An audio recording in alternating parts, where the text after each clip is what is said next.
Саламатсыңар балдар. 6 класста математика предметіне арналған кезектегі телесабақты баштайбыз. Балдар, бүгін сілер менен төмөндөгүдөй теманы өтөбүз. Сабактын темасы сызыктуу жана мамыча түрүндөгү диаграммалар. Сабактын жүрүшүндө чоңдуктарды салыштырууда диаграмманын эки түрү менен таанышабыз жана аларга карата мисалдарды иштейбиз. Демек балдар, бүгүнкү сабагыбызда биз диаграммалардын эки түрү болгон сызыктуу жана мамыча түрүндөгү диаграммалар менен таанышат экенбиз. Адегенде диаграмма түшүнүгүнө бир аз токтололу. Бул түшүнүк бизге белгилүү, анткени мурунку сабактарыбызда биз диаграмма түшүнүгү менен таанышканбыз жана диаграмманын бир түрү болгон тегерек диаграмма менен таанышканбыз.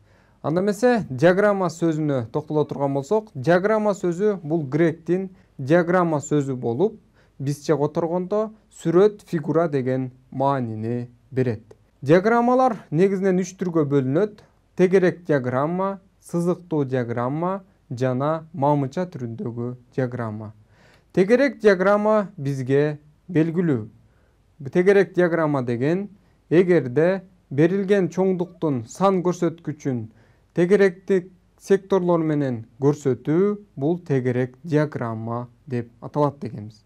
Мисалы үчүн, жер шарын көрүп турабыз. Жер шарынын кургактык менен суунун тегерек диаграмма менен көрсөтүлүшү жогорудагы сүрөттөн көрүп турабыз. Демек, бул тегерек диаграмма менен ушул жер шарындагы кургактык менен суунун көрсөтүлүшү болот экен.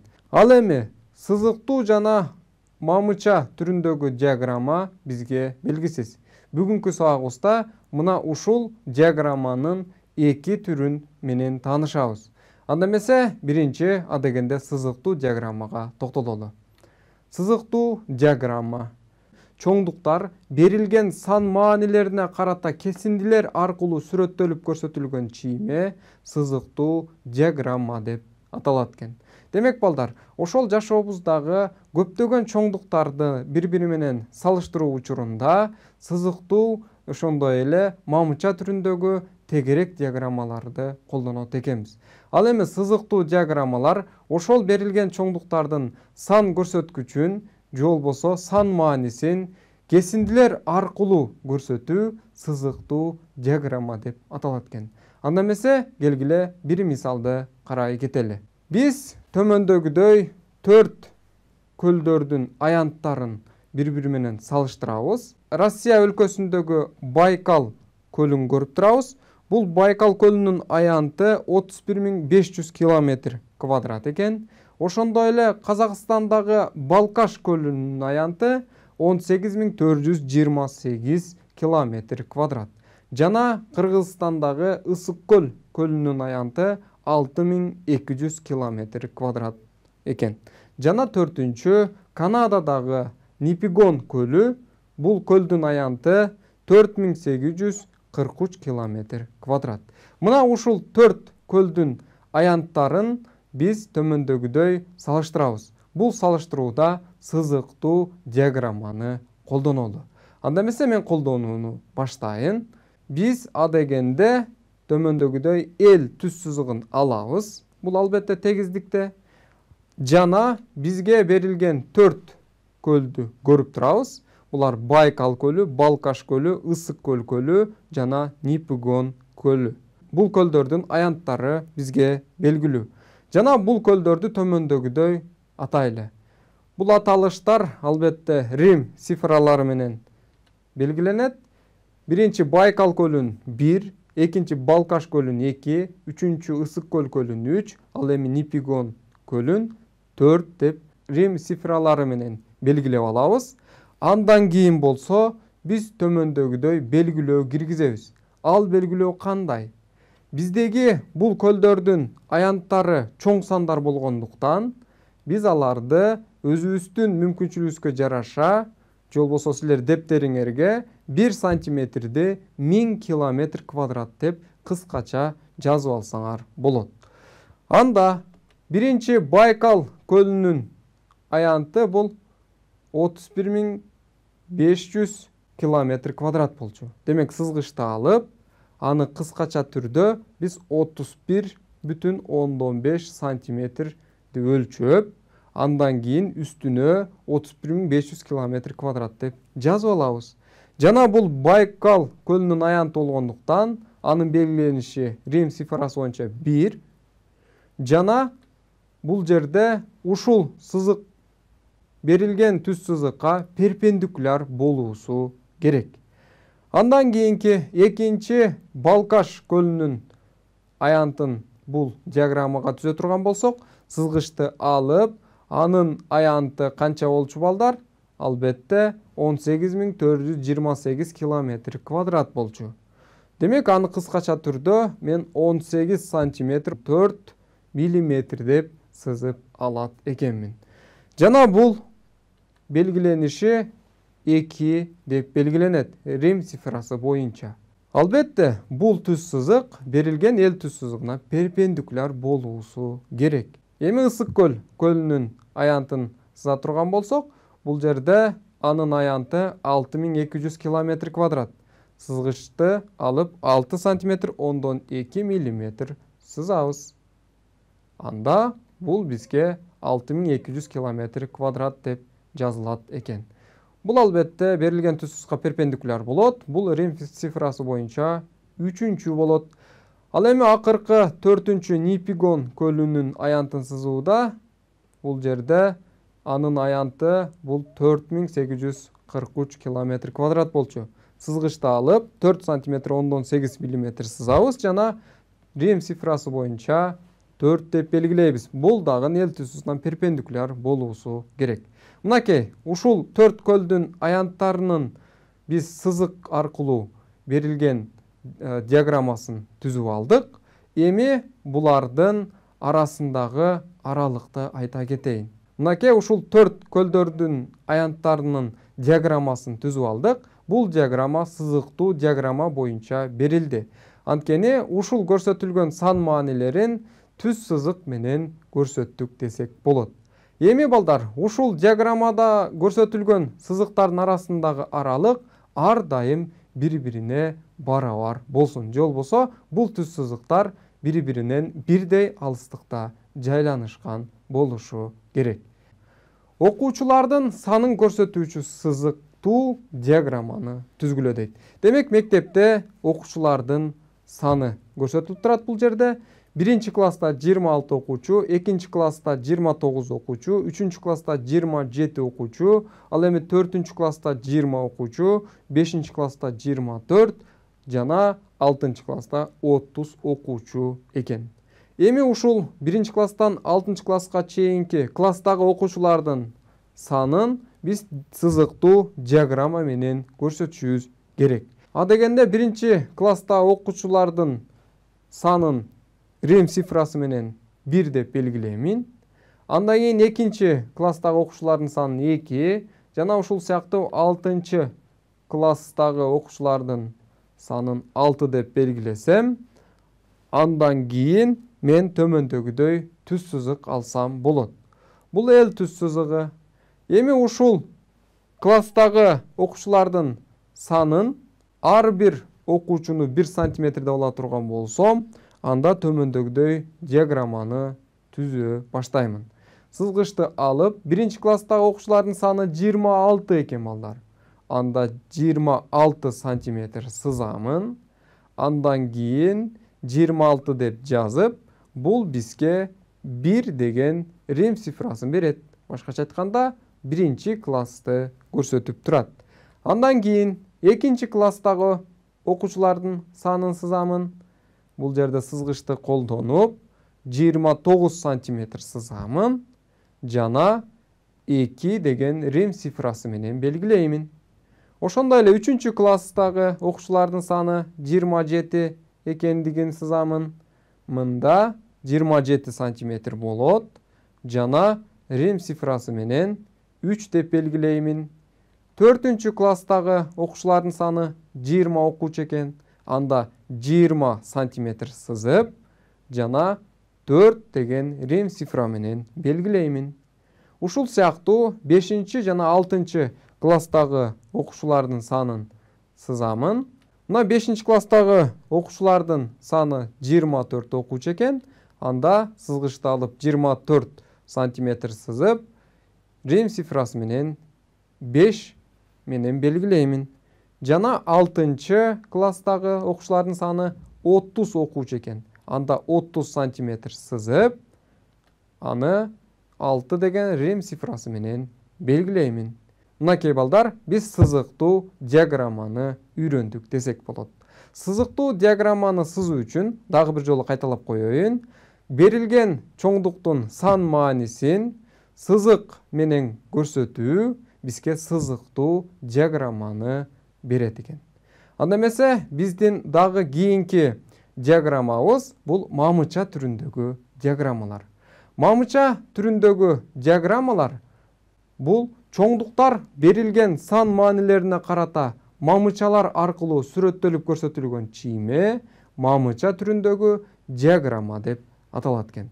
Мынакей балдар, мамыча түрүндөгү диаграмма деген ошол сызыктуу диаграммага окшош, бирок сызыктуу диаграммада биз сызык аркылуу берсек, эми мамыча түрүндөгү диаграммада биз сызыктын ордуна мамыча, башкача айтканда төрт бурчтук аркылуу көрсөтүшүбүз керек. Анда эмесе келгиле төмөндөгүдөй мисалды иштеп көрөлү. Мында арстанды көрүп турасыңар. Арстандын ылдамдыгы саатына 60 километр чуркайт экен. Ошондой эле гепардтын сааттык ылдамдыгы бул 120 километр. Жана адамдын 1 сааттагы ылдамдыгы 30 километр экен. Жана ошондой эле эликтин ылдамдыгы 90 километр саат экен. Мына ушул жаныбарлардын ылдамдыгын биз мамыча түрүндөгү диаграмма менен көрсөтөлү. Ал үчүн А дегенде биз L түз сызыгын алабыз. Жана бул жерде белгилөө жүргүзүшүбүз керек. Анткени бул ылдамдыктардын сан көрсөткүчү аябаганда чоң сан болгондуктан биз аларды төмөндөгүдөй белгилөө жүргүзөбүз. 1 сантиметр бул 4 километр саат деп жазып алабыз. Анда биринчи арстандын ылдамдыгы 60 километр саат экен.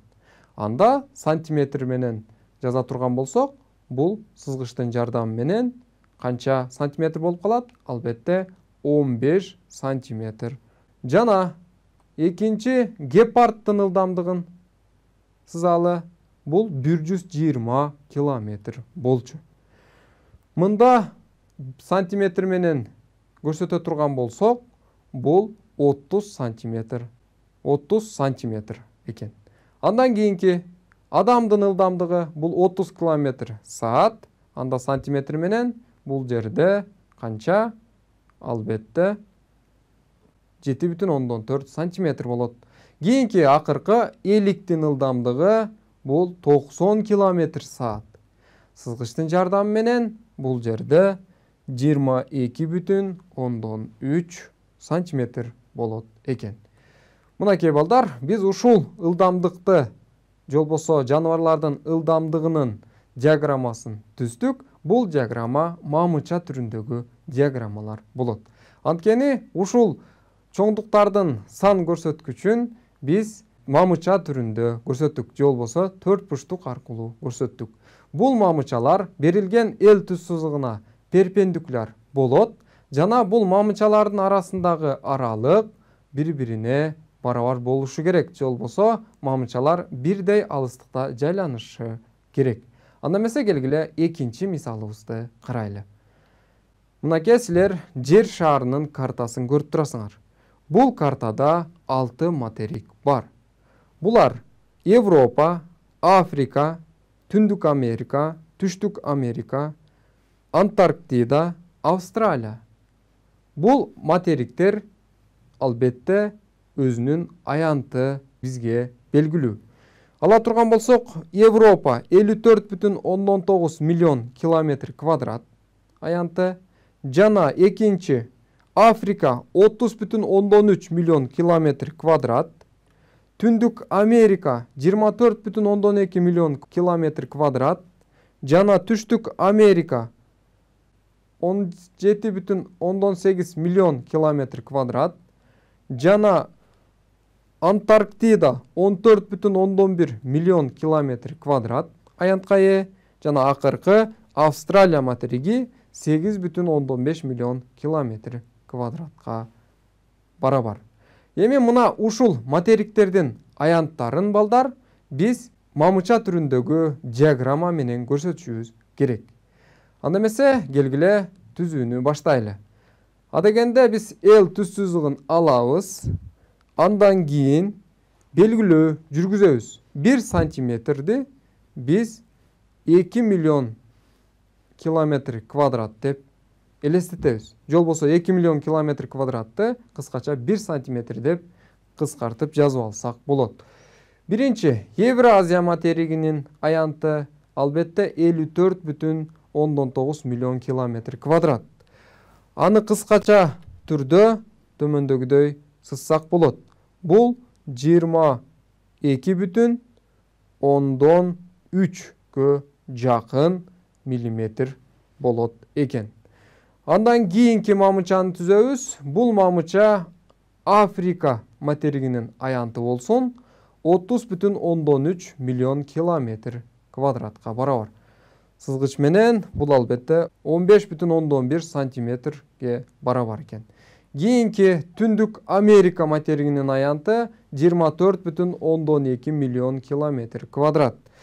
Бул албетте сызгыч менен 12,1 сантиметрге барабар болот экен. Төртүнчү материгибиздин аянты бул Түштүк Америка 17,8 миллион километр квадрат. Бул сызгыч менен жалпы 9 сантиметрге жакын болору белгилүү. Кийинки Антарктида материгинин аянты 14,1 миллион километр квадрат экен. Жана бул биздин кыскача сызгыч менен жалпы 7 сантиметрге барабар экен. Кийинкиси Австралия материгинин аянты 8,5 миллион километр квадрат. Сызгыч менен 4,25 сантиметрге барабар экен. Мынакей балдар, биз ушул мамыча түрүндөгү диаграмманы колдонуп, жер шарындагы материктердин аянттарынын диаграммасын түздүк. Анда эмесе келгиле мен силерге төмөндөгүдөй суроо берейин. Суроо: чоңдуктар берилген сан маанилерине карата кесиндилер аркылуу сүрөттөлүп көрсөтүлгөн чийме эмне деп аталат? Биринчи сызыктуу диаграмма, экинчи мамыча түрүндөгү диаграмма. Анда эмесе убакыт кетти. Чоңдуктар берилген сан маанилерине карата кесиндилер аркылуу сүрөттөлүп көрсөтүлгөн чийме кандай деп аталат? Албетте туура жоопту таптыңар деп ойлоймун. Бул биринчи жооп туура экен. Башкача айтканда сызыктуу диаграмма. Биз айтканбыз, чоңдуктар берилген сан маанилерине карата кесиндилер аркылуу сүрөттөлүп көрсөтүлгөн чийме сызыктуу диаграмма болот дегенбиз. Мисал үчүн сызыктуу диаграмманы көрүп турасыңар. Бул мисал үчүн бул кандайдыр бир чоңдуктардын сызыктуу диаграммасы экен. Ошондой эле экинчи сурообузга көңүлүңүздү бурабыз. Мектептеги 4 класстын окуучуларынын саны X, же болбосо белгисиз. Диаграмманы пайдаланып, төмөнкү растоолордун кайсынысы туура экендигин көрсөткүлө. Бул жерде диаграмманы көрүп турасыңар. Бул диаграмма мамыча түрүндөгү диаграмма. Сары түстөгү бул кыздар, көк түстөгү булар балдар экен. Бул жерде 4 класс берилген. 7 класстан баштап 10 класска чейин. Ушул окуучулардын ичинен кыздарынын жана балдарынын санын көрсөткөн диаграммалар турат. Бул жерде вертикалдуу түрдө турган окто 0-дөн баштап 20га чейин сандар турат. Эми силер балдар бул жерде кайсы диаграмманы, ушул диаграмманы пайдаланып төмөндөгүдөй ырастоолор туура экендигин көрсөтүшүңөр керек. А. 9 класста балдар кыздарынан 2 эсе көп дейт. Б. 7 класстагы окуучулардын саны эң аз дейт. Демек ушул диаграмманы пайдаланып, эки варианттын кайсынысы туура экендигин көрсөтүшүңөр керек. Варианттарды берейин. Биринчи А жообу туура, экинчи Б жообу туура. Анда эмесе убакытты коюп жиберейин. Ойлонуп көргүлө, ушул диаграмманы пайдаланып, кайсы ырастоолор туура экендигин көрсөтүшүңөр керек. Демек туура жооп, экинчи жооп туура. Б жообу. Башкача айтканда, 7 класстагы окуучулардын саны эң аз дейт. Мынакей балдар, 7 класстагы окуучулардын санын көрсөткөн диаграмманы көрүп турасыңар. Бул жерде сары түстөгү кыздардын саны бул 10 окуучу экен. Ал эми көк түстөгү балдардын саны 14 окуучу экен. Жана бул жалпы 28-ди берет экен. Жана калган окуучулардын сандары буга караганда көбүрөөк экендигин диаграммадан байкасак болот. Ошол себептүү ушул ырастоо туура экендиги келип чыгат. Биринчи А жообун карай турган болсок, 9 класста балдар кыздардан 2 эсе көп дейт. Мынакей бул жерде 9 класстагы окуучулардын санын диаграммасын көрүп турасыңар. Бул жерде кыздар балдардан көп экендиги көрүнүп турат. Мындан жооп туура эместиги келип чыгат. Жана 2 эсе көп дегендиги дагы жалган экендиги ушул диаграммадан байкасак болот экен. Анда эмесе балдар, бүгүнкү сабагыбызды жыйынтыктайлы. Бүгүнкү сабагыбызда биз диаграммалардын эки түрү менен тааныштык. Алар сызыктуу диаграмма жана мамыча түрүндөгү диаграмма болду.